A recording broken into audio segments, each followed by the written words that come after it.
That brings us to the commercial polling of 1948. That commercial polling by Gallup, Roper, and Crossley was unanimous in 48. Dewey would defeat Truman, the polls said. Famously, the Chicago Daily Tribune headlined, "Dewey defeats Truman, much to President Truman's delight." Only it wasn't so. This failure of the 1948 polls across all firms led the new polling industry to undertake a searching self-examination led by Frederick Mosteller, a major figure in statistics. The Mosteller Committee focused on many issues that contributed to the 1948 failure, but they focused especially on the continued use of quota samples by the pollsters and the degree of interviewer discretion in selecting survey respondents. Just as Gallup had correctly pointed to the biases in the Literary Digest polls, so the Mosteller Committee pointed to the problems of quota samples that lacked any theoretical justification and that now, with the invention of area probability samples, had no practical necessity either. Other considerations, including the timing of polling, which in 1948 ended well before the election, and which therefore assumed no dynamic shifts late in the campaign.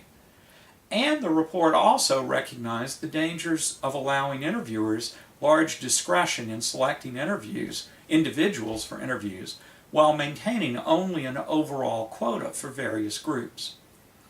Whereas Gallup in the 1944 hearings had strongly defended his practices, he, along with Roper and Crossley, recognized the threat to their business and their legitimacy.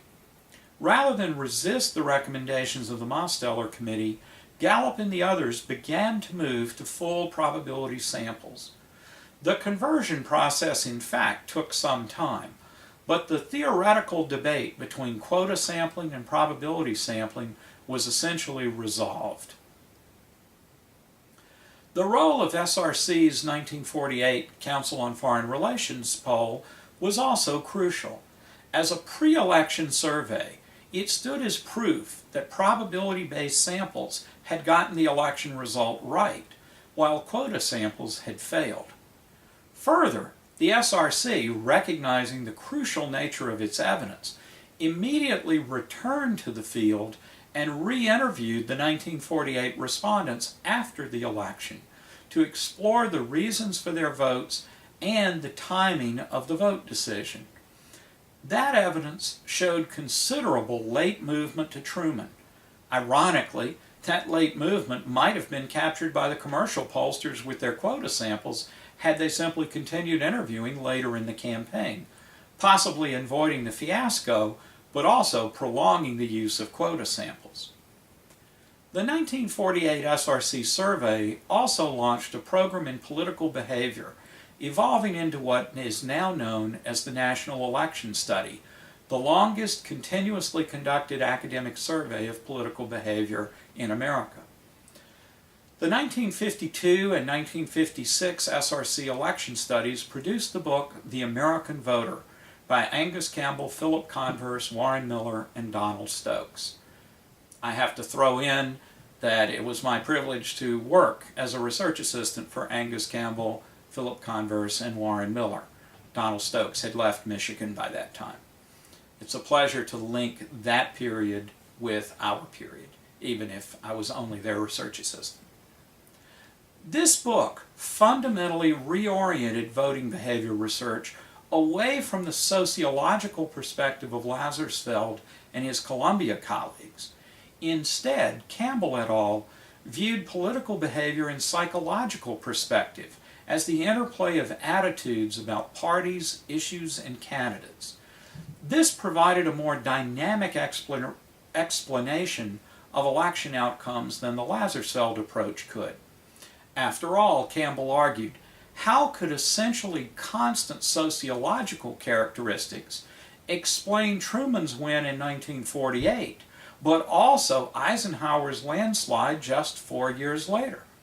Social characteristics could not change that much in just 4 years.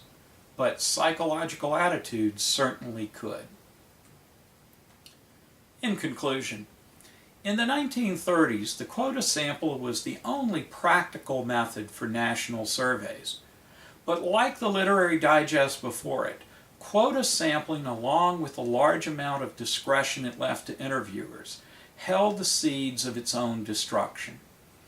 The development of area probability sampling by Hansen and Hurwitz in the 1940s, coupled with Kish's contributions to respondent selection and other techniques, established practical national probability samples as economically achievable and theoretically justifiable. Still, statistical theory alone was insufficient to bring full probability methods to dominance. That took the spectacular failure of polling in 1948, which, following on the heels of the 1944 congressional hearings on Gallup's persistent underestimate of the Democratic vote, served to cast major doubt on the procedures used by the public opinion pollsters. By the 1950s, probability sampling was universally recognized as the fundamental standard for scientific survey research. While the transition away from quotas took time, the fundamental question was settled.